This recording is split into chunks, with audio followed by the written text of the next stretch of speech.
Ladies and gentlemen, the play's The Thing, with your host, Judy Sleed.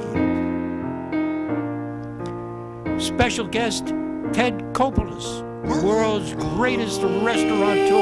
Now here's Judy. Thank you, Lee. And the show must go on. You wouldn't believe what's going on outside. There's so much water, but like I said, the show must go on. So thank you for coming, Ted. You're very welcome. But in here, it's so beautiful. You would never know there's so much slush and water outside. Did you get wet getting here? Just a few drops. I try to park as close as possible. Oh. I stepped into a puddle and my feet got all wet. And I was afraid nobody's going to show up. Well, anyway, as Lee said, you have a restaurant, which I know. I've been to your restaurant several times. And, well, that's a very tough business to be in. Must be very hard, a lot of work. Yes, indeed. I do have a restaurant, and no, I enjoy it. That's all I know how to do, and I enjoy it very much. Well, I That's just my always favorite. feel you have a lot of responsibilities. You have to worry about buying the food and the cook and the cook. It's difficult to get a good cook, and also the workers and everything else. Well, I have a lot of experience in the restaurant business, which I start off as a dishwasher, and I work my way up. Is that And right? when things get tough, I'm always back there. I'm always in the kitchen anyway. You know, I have to make sure, because I'm the one which, you know, I make the menus, the recipes, and most of my people who work for me, they all work for me for like 6-7 years. And I have trained them, because I work on a lot of other restaurants before I open my own place. So this restaurant that you own, it's in Amagansett. And the name of it is Cafe on Main. right. And I'm on the process, actually, in a while, a couple of months from now, changing the name. Oh, you are? Yeah, I can't wait. How are we going to find you? Well, I love Cafe on Main, the name, but just figure, you know, everybody who comes to my restaurant and you hear them talking on the cell phone, where are you? I'm at Teddy's, I'm at Teddy's, I'm at Teddy's. So That's true. everybody tells me, why don't you name it Teddy's? So now I'm fighting either Teddy's Cafe or Teddy's Place. Because it's so true, because when I told people you're going to be my guest, they said, oh, Teddy. Everybody knows you as Teddy. Yes, Well, so I can't wait to change yes. it, yeah. So I'm on the process doing the paperwork and the sign, and I look And you forward just to it. renovated the place about a year ago, Yeah, last March. last March. Yeah. It used to be a much bigger place, and now you made it smaller, It which was is way cozier. too big. It was way too big, and either I had to close last May because the rent was getting too much, and LIPA, I couldn't keep up with LIPA. It was ridiculous. So, I was trying with my landlord to cut down the space. It would be better for him and better for me. So finally we came to agreement, and I went and did the renovation, and it has worked out so much better. I'm so happy. Yeah, it is very nice. I've been there Thank you. recently. And what is your specialty? You have anything special that you... My most, when I first opened the restaurant 11 years ago, I was just going to do breakfast and lunch only. That was what I banged on it. And it seems like 11 years later, that's my most busiest time, breakfast and lunch. And then I try to do dinners also. Dinners, I do very good dinners. I do prefix, you know, all my entrees come with a complete, you know, with vegetables and potatoes. But I'm struggling a bit at dinners. I don't know why. The food is very good, but I think people just know me as a breakfast and lunch place. And it's doing very well. My specialty, well, my place can be known for the great pancakes, sandwiches, omelets. Have some nice omelets on the menu. I had many nice breakfasts at your Thank you. place. That's where I was there. I don't think I was ever there for lunch or dinner. See, Just that's right. You got to breakfast. try dinner too. You love it. And I detect your accent is heavier than mine. Where are you from? Oh, I was born and raised in Greece. In Greece, where? A little town called Portis. It's a little between like south-north, southwest. It's Peloponnesus, the mainland, Peloponnesus. I was never in Greece, never. That's ever. one place you should go in your life. So what brought you to the States? I tell you what, a lot of people around the world, they give the right arm to come to this wonderful country, which I have discovered myself. I was never in my entire life, my little life, when I was there, I dreamed to come to America, never. And at that time I was working when I was from 16 to 18, I was working for this company for BMW, the racing team. So I was in Germany and I met a friend of mine there, and he was working on a boat, and then he took me to the boat and he asked me, the boat will go to America, you want to come? So we were tied down because I had very bad weather, and that's how I ended up in America. I came to, and I never left. So you liked it. So you were about 18 when you came here? Yeah, 18.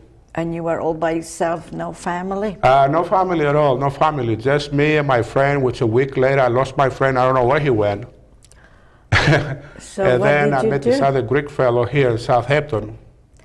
I mean, right, where did the boat dock? In the Hamptons? In Baltimore. In Baltimore? Yeah. So how did you come to the Hamptons from Baltimore? Oh my God, that is a... That's a story by itself. Oh God.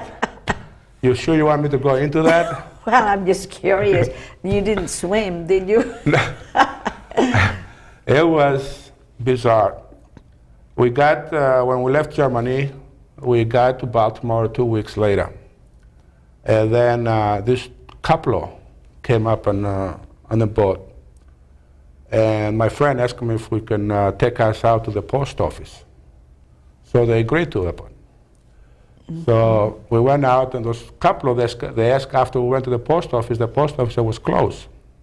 And they asked us, neither one of us speak a word of English. So they would tell us to go to, it'd be okay, we'll go to a party. So we followed them, they have on a car, have no choice. They took us to this house. It was huge party was going on.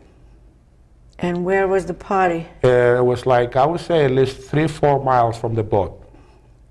Still in Baltimore? So my friend evidently had everything worked out on his mind, and he never told me. He never informed me. He had a brother who was working in Southampton. I see. So he called his brother. Mm-hmm. So his brother talked to the guy who took us to the house, took us from the boat. Yes. And his brother said to him, okay, take him to the taxi stand, and when you get to the taxi stand, have the taxi driver call me. And then we went to a taxi stand, and then we call his brother again. His brother talked to the cab driver. So they agree on the phone to bring us to Southampton. The next thing you know, you are in the Hamptons. Not quite. Not quite. I don't know, at that time, I couldn't understand nothing. To me, it was the whole thing was sound Greek. Everything sounded Greek to me at that time. So we got on a cab, and then we started driving. And driving, and driving, and driving. 1 day went by. 2 days went by. Driving? Meanwhile, the cab driver was stopping and making phone calls. Oh my gosh, it must have been a very big bill to pay. So for 2 days in a taxi. I mean, he must stop at least 10 times to make a phone calls, if not more. What happened is the third day, finally, like in the afternoon, 4 o'clock in the afternoon, we got to Southampton. Hungry, exhausted, filthy, dirty, 3 days in a cab. Oh my gosh, Day it and must have night. been horrible. And we stopped, the only time the cab driver would stop on the gas station to fill up with gas, and we asked us to go to the bathroom, or washing our face with a little water and drink water. And one time he stopped at McDonald's, he bought us some hamburgers. So you I was so scared. Here I was 18 years old. I didn't speak a word of English. And must have been really scary ending up in Southampton. extremely. So when we got to Southampton, we find later on, it's another place either in Georgia called Southampton. Georgia? Georgia, south. Oh, well, I there's think it's another place somewhere which called Southampton. Yeah. Either New London or. So what happens is there the cab driver coming east, he went south. Oh, That's why. So when he got to the destination, because it took like a day some to get there, and then we came back. And I mean, I was very surprised. This guy did not just drop us off somewhere and just say, "How is this? I can't find this Southampton so I hope your place." friend had enough money to pay this guy. Actually, when they made the deal on the phone, Oh, they it was did. $190, and that's where the cab took. It was amazing. So you It was became amazing. today you own a restaurant, and from that day on, it must have been some But and then when we got accomplishment. here to Southampton, you remember where Starbucks is now? It used to be a little greasy spoon diner on the corner, in Southampton. Yes. Where it's the 4 intersection across from Right. from 7-Eleven. Yes. Now it's Starbucks. Right. That's where I sat down. That's where you That first was my, said. I would say my roots, where I land my feet. So I thought it was great. And do you have any family here now? Yes, I've been married 2 times. Oh, you Divorced first time, separated second time. I'm working on my divorce right now. Yeah, the second I was married for like 15 years. The second time. I have 2 children, 2 boys, And where and 2 are they? stepdaughters. And where are your sons? My oldest son is in Florida. He just graduated high school. And my little one, who's 15, he goes to East Hampton High School here. Oh, that's great. So you ended up in Southampton all by yourself. You're 18 years old. Right. So what did you do? What was your first job? How did you get started? Yeah. So I met this Greek fellow named Angelo, and he was living inside Harbor, so he let me share his house. And you gotta remember, I'm a very lucky man. I just don't know why, but I was born in a place in Greece called Portes, and Yeah. Portes means doors. It seems like sometimes all the doors in the world are open for me. Yeah, that's good.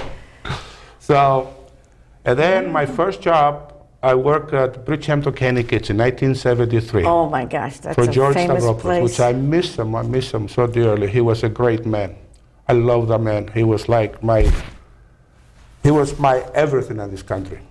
Every time I had a problem, I used to go to him, and it was just a great man. I miss him dearly so much.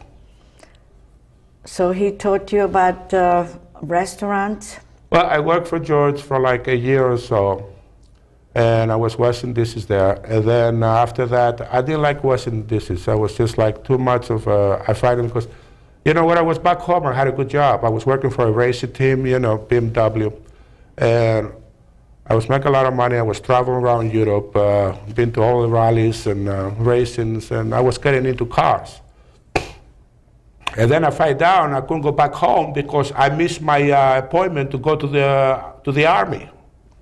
It's mandatory. Oh. And then the Greek government has slapped me with charges of deserting and whatever else they call So it. you I don't couldn't know. go back? So no, I called my father, and my father said to me, well, they're looking all over the place for you. So that's how I ended up staying in the United States. And I'm glad that it did work out that way. Actually, I'm very, very happy here. And I live in one of the most beautiful areas in the United States of America. I love the Hamptons. In the Hamptons, you're right. Yeah. You're right. I love the Hamptons, Yeah, me too. Where I was born in a very small village in Greece, which you knew everybody and everybody knew you.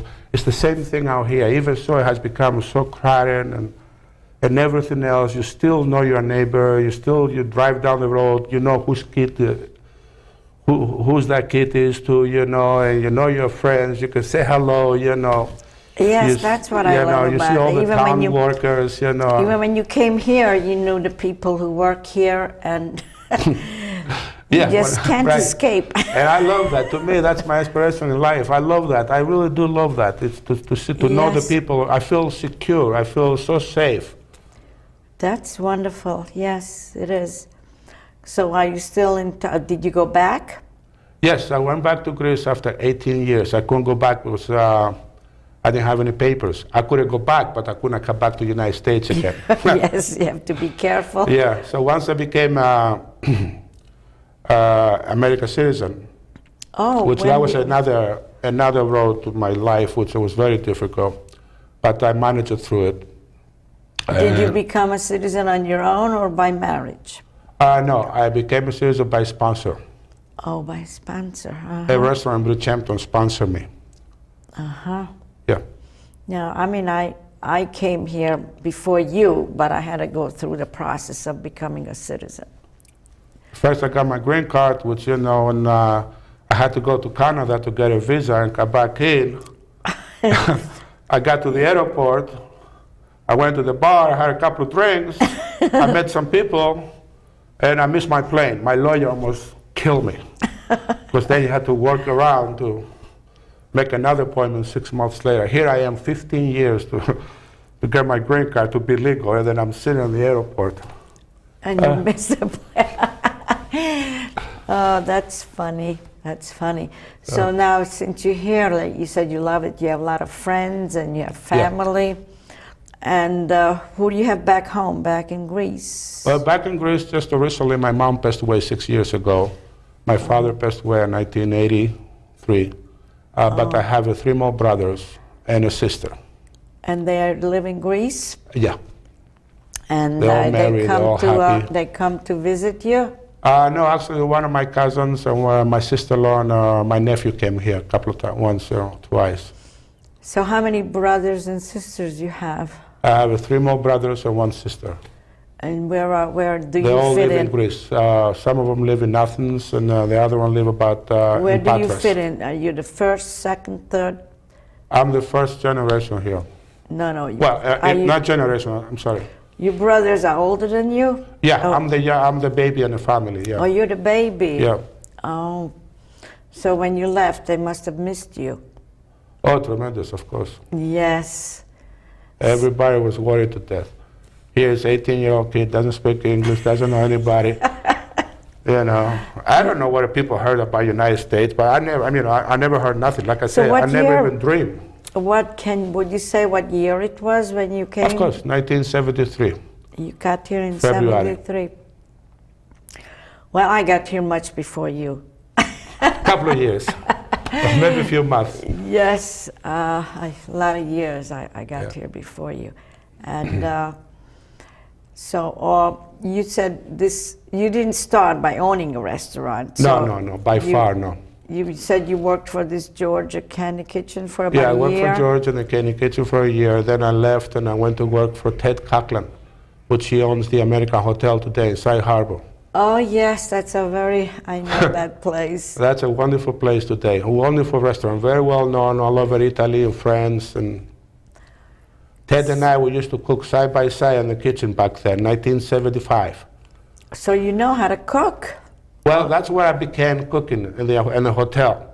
See, Ted had a chef, and then I was the dishwasher.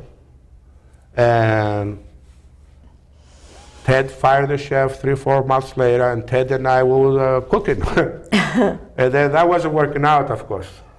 So Ted said to me, make a soup. Make a soup. How do you make soup? How do you make a soup? Any soup, make something. So I made my first soup. I made a potato soup. Potato soup. And if you ask Ted today, he'll tell you the potato soup. It was on the soup of the day for a month. For a month. It was a big success. It was a big success. That's all you ate. Potatoes and water. That was the soup. I happen to like potato soup. And then Ted went on, it was like in November. He decided to turn the hotel into a wonderful French cuisine. Uh-huh. And he hired a French chef. His name was Gerard. And when he came in, I was like his second cook, third cook, whatever you call it at the time, I don't know. He had other cooks too, he brought it with him. Mm. And then when I saw him cooking, my eyes light up. Oh. And the flavor, and the first herbs he was using, and You know, and then all of a sudden, got like cooking frog's legs, you know, flounders, all this fish and venisons and a rabbit and steaks and filet mignon and lamb chops. And Now you said that's cooking. now, I say. And then all of a sudden, you know, something opened up inside me, you know. And I got into cooking. I mean, heavy. I loved it. I loved it. I loved it. I loved it. I loved it. And that's when I really started studying into it tremendously. I got so involved with it, you know, and I love it. And up to today, I still do it. I worked with a chef for about a year. Then I worked with another chef, Ted Bordin, French chef, also Sean. I worked with him for another year. We went to Florida together because Ted opened a restaurant in Florida, in Palm Beach, one winter. And I went to Florida, I worked there, came back. Then I worked for Joe Vallan, which used to be the Sugar Plum in Bridgehampton. And then I worked in East Hampton Point. Back then, it used to call the Wings Point for Dick Sage. So you've been around a lot. Yeah. And then you decided. I work in New York City, another restaurant on 2nd Avenue called Red Hand, Dorian's. Oh my gosh. That was also, you know, a nice restaurant, yeah. And with all that experience, you figured you're going to have your own restaurant. Well, and then I went on. I decided to stop cooking for a while because I sort of stopped. I wasn't learning no more, and I couldn't really get a really good paying job in the kitchen. For some reason, something went wrong. And then I decided to work as a waiter, to work the front of the house. You know. Also, I was getting like, you know, a little bit very very angry in the kitchen back then. I don't know why, you know. Because French people have a tremendous attitude working in French chefs. I should say, excuse me, I take that back, not French people, French chefs. They have a tremendous temper, you know. And I think by working with them for like 5-6 years, they stick to me, you know. Yes. And then I went from being a happy kid back then, you know, to a really moody kid. And I said, what is this? You know, this is not me. So I stopped cooking for a while.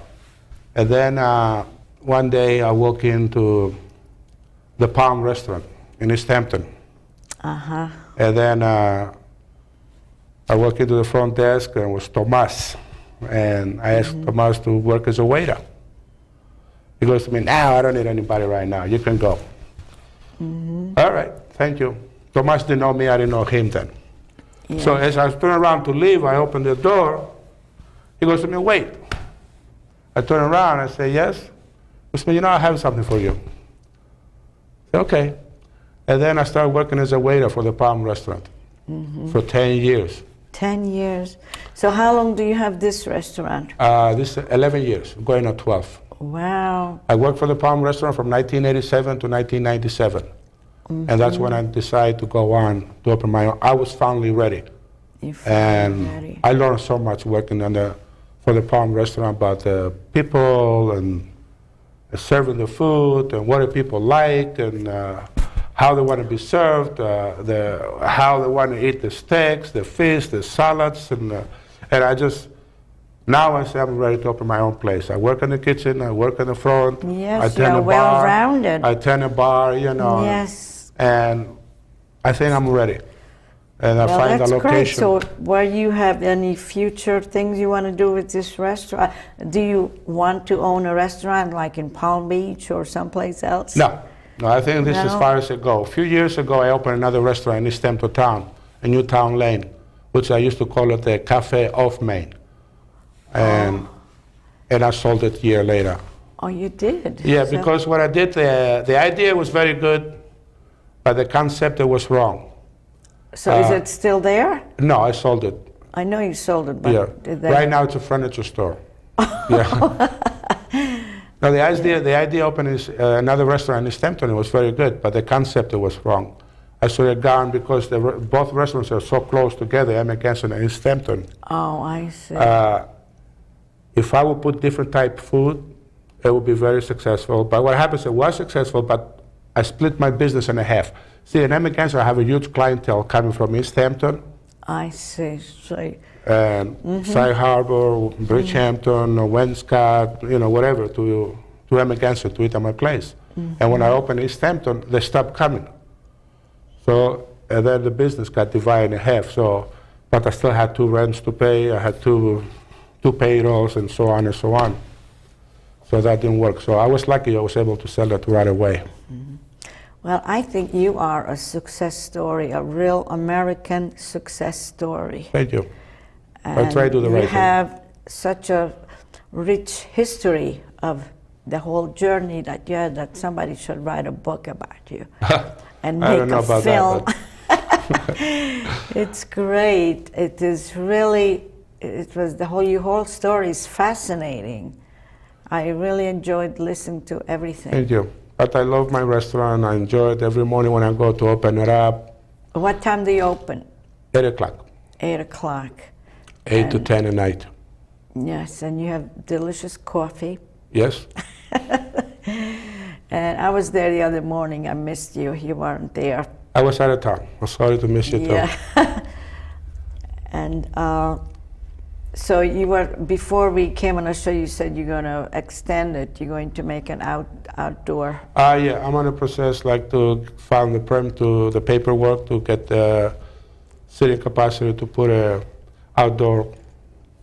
Which will Yeah, be nice during the sidewalk cafe. spring and summer. Yeah, I think that would be wonderful Well, we for came Amagansett to town. an end, and I would love to listen to you and hear more things, but so I want to thank you for coming, and I want to say goodbye to everybody. I want Thank to you. thank my underwriters and the people who work here. I want to thank Bo at the camera and Lee as my producer, and of course LTV. Thank you so much for having me. And I'd like to hear more about you so we could talk more later. Sure, we can do it again. Yes. Yeah. So it's really wonderful. I love to interview people because that's what I find out all about. Sometimes I just know people just say hello and whatever, but then we sit down and we just learn about find each out other. so many Your things about story it. is so fascinating. Yeah. Someday we're not together on earth.